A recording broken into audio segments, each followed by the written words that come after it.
l'épisode précédent, nos aventuriers avaient réussi à rallier le hameau. Leur trajet ne fut bien évidemment pas de tout repos. Sur la route, ils avaient été pris à partie par un groupe de bandits. Était-ce là juste un groupe isolé, ou avait-il eu affaire à la partie émergée de l'iceberg? Reno se doutait que cela leur jouerait des tours. Au village, le cocher disparu leur avait ramené 2 nouveaux camarades. Ceux-ci firent leur preuve dans la semaine qui suivit. Les dons curatifs de Mandeville étaient une aubaine pour le groupe. Sydney, en revanche, avait un peu plus de mal à s'intégrer. Lors de leur première expédition, des groupes de squelettes étaient venus ralentir la progression de nos héros. Ce genre de créature ne s'alimente pas toute seule, ils pensaient qu'un nécromancien agissait dans les environs. Allait-il enfin réussir à le débusquer? Non, mais sérieusement, combien de temps on va rester à poireauter dans ce putain de village? Oh, pardon, excusez-moi. J'en oublie mes bonnes manières. Je me présente, moi c'est Dismas. Vous avez peut-être déjà entendu parler de moi, non? À vrai dire, à force de dépouiller les poches de tout le monde, ils ont placardé ma tête sur tous les murs. Si vous l'avez pas vu, c'est que vous devez pas sortir souvent. Enfin bref, on va y aller franco de port, hein. S'il y a pas de pièces d'or à la fin, ça m'intéresse pas. On m'a dit que je trouverais mon bonheur ici, alors me voilà. Depuis le retour de notre première expédition, notre nom a un peu fait le tour du hameau. Ça fait plusieurs semaines que des voyageurs commencent à arriver au village.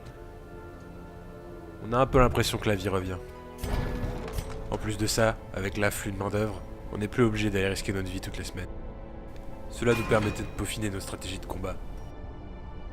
Reno et moi avions réfléchi à un système de roulement qui nous permettrait de changer de place à n'importe quel moment du combat, nous procurant plus de mobilité en cas de situation critique. Bien évidemment, nous n'étions pas les seuls à chercher de nouveaux moyens de réduire ces créatures à néant. Sydney de son côté avait créé de nouveaux mélanges pour ses potions. Au vu de ses piètres résultats à la dernière expédition, il s'en voulait un peu de nous avoir laissé en plan. Toute cette activité au village mettait du baume au cœur. Il y avait du monde à la taverne, le feu était enfin revenu dans la forge, même une nouvelle guilde était revenue s'installer dans le hameau. Tous les villageois s'affairaient à la restauration des bâtiments. Si tout cela continuait dans cette lancée, cette ville deviendrait un vrai bourg. Maintenant, il fallait qu'on passe aux choses sérieuses. Reno nous avait expliqué que tous ces morts-vivants ne pouvaient pas s'animer tout seuls. Il avait aussi émis l'hypothèse que toute cette magie pouvait provenir d'un nécromancien. Il était temps de lui rendre une petite visite. Cette fois-ci, je prendrais la tête du groupe. J'avais changé le dosage de poudre dans les mousquets. Je voulais voir ce que ça donnait. Pour cette expédition, pas de surprise. Comme nous savons que nous partons pour une semaine, nous prenons du bois pour le feu. Cela nous permettra de garder de la lumière, même dans les moments les plus sombres.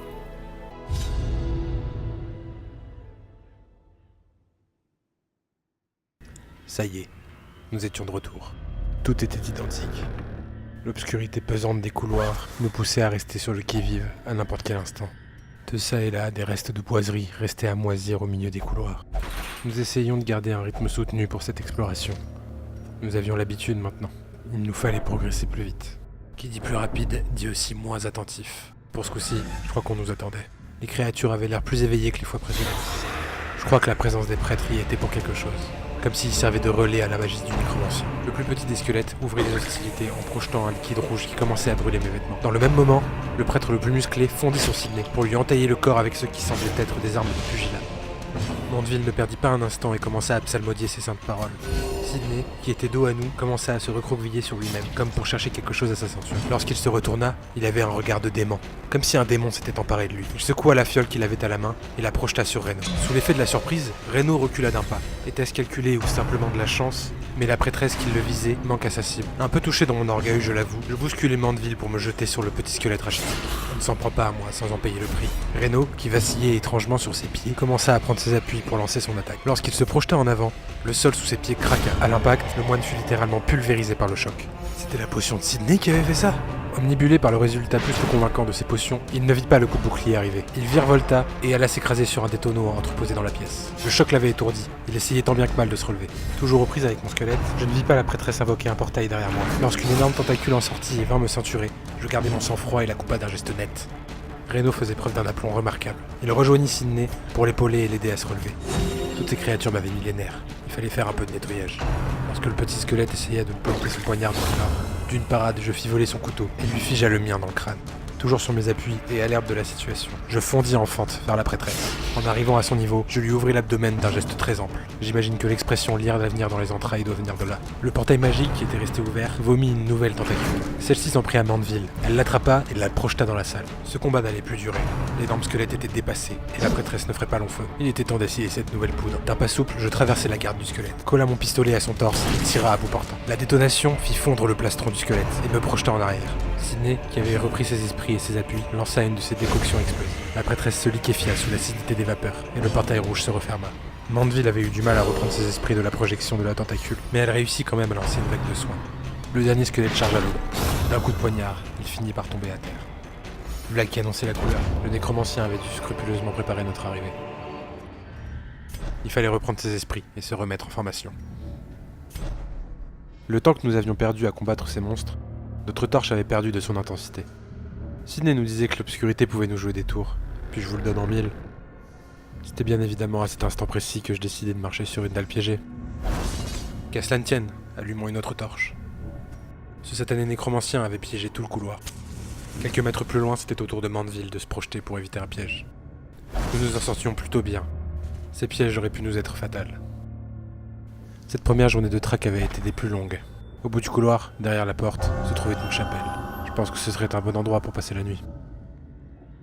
Les plus superstitieux d'entre nous se sentiront plus à l'aise, et les chandelles nous permettront d'avoir de la lumière sans nous servir de notre bois. Ça devait faire 2 jours qu'on marchait et un embranchement se présentait à nous. Nous décidions de partir vers la gauche, le chemin avait l'air plus sûr. Et effectivement, il fallait croire que même les morts avaient abandonné ce passage. Il ne restait rien dans cette aile. De ça et là, il y avait des instruments de torture, des objets que j'avais eu le malheur de rencontrer pendant mes séjours en prison. D'ailleurs, au passage, ne vous faites jamais attraper. Sur les armoires qui ornaient les murs, il y avait des livres. Sorcellerie, nécromancie, dissection, anatomie. Tout cela ne nous inspirait rien de bon. Des créatures des plus étranges, enfermées dans des bocaux remplis de liquide. Vous y croyez, vous ? Un peu plus loin, nous commencions à entendre quelque chose gratter sur les murs. En allumant une torche, nous vîmes de quoi provenait le bruit. Une nuée d'insectes se déplaçait sur les murs, sur le sol, même au plafond. Avec ça, il y avait une énorme araignée. De sa bouche, un liquide vert fumant dégoulinait. Fallait me pas se faire mordre. Sidney avait décidé d'étourdir l'araignée avec un de ses sachets. Malheureusement, le bruit de la détonation énerva les insectes. La nuée commença à s'exciter. En se déplaçant comme une seule créature, elles se jetèrent sur le médecin. Pris de panique, il tomba à terre. Il était entièrement recouvert de ces insectes. Les créatures ne voulaient plus le lâcher. Elles le mordillaient, le mastiquaient aux jambes, aux bras. Il commençait à tourner de l'œil. Il fallait l'aider. Reno, qui était parti en avant sans attendre, se jeta sur l'araignée et lui planta son épée dans l'opistosome. Dans un râle d'agonie, la créature cria en agitant ses membres dans tous les sens. J'étais resté auprès de Sidney. Il fallait l'aider à se débarrasser de ses assaillants. J'agitais mon couteau sans trop savoir où frapper. Mais cela fonctionna. Un premier groupe d'insectes disparut à travers les murs. Mandeville s'était précipitée aux côtés du médecin. Elle lui posa la main sur l'épaule et la lumière l'enveloppa. Sidney était parvenu à se relever. Le deuxième groupe d'insectes que j'avais réussi à faire reculer recommença à s'agiter. Ils virent la magie de Mandeville et se jetèrent sur son bras. J'ai couru vers elle pour la protéger. Il n'en fallut pas plus pour faire fuir les créatures. Tout était clair maintenant. Cette aile avait été abandonnée parce que d'autres habitants y avaient élu domicile. Cela ne servira à rien de continuer par ce passage. Il nous fallait faire demi-tour. La lumière d'un feu de camp, un bon repas. Ça savoure qu'un homme. Quelques jours s'étaient écoulés depuis que nous avions fait demi-tour. En empruntant l'autre passage, nous nous étions frottés à quelques poches de résistance. Il nous fallait du repos. J'installai un ingénieux système de détection à l'aide de cordes et de clochettes. Cela permettrait aux veilleurs de nous prévenir en cas d'intrusion. Pour les autres, ils pourraient dormir sur leurs 2 oreilles. Ce soir-là, chacun s'était assis auprès du feu en silence. Reno avait bien remarqué que la tension était palpable parmi nous. Il prit donc la parole. Il avait entamé une sorte de sermon, louant les bienfaits de son dieu de lumière. N'étant pas croyant et ne donnant aucun crédit à ce genre de propos, tout ce qu'il disait me passait à des kilomètres au-dessus de la tête. Mais en finalité, son discours avait quand même remonté le moral de tout le monde, et les langues commençaient à se délier.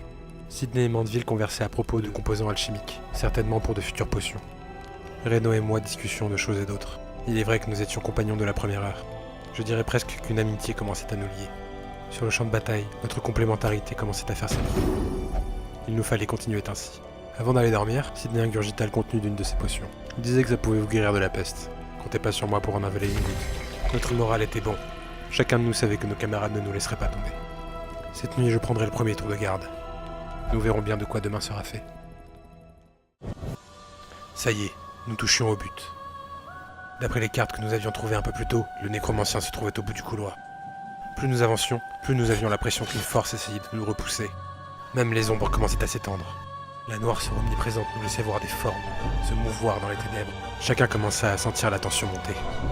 Allez mes amis, en avant.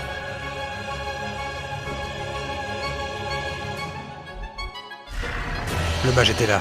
À peine avions-nous franchi la porte qu'il nous immobilisa. Chacun d'entre nous était comme tétanisé. Nous vîmes défiler devant nos yeux des images de notre propre mort. Notre volonté était mise à l'épreuve. Nous étions tous en train de distribuer sur nos jambes. Sidney fut le premier à reprendre ses esprits.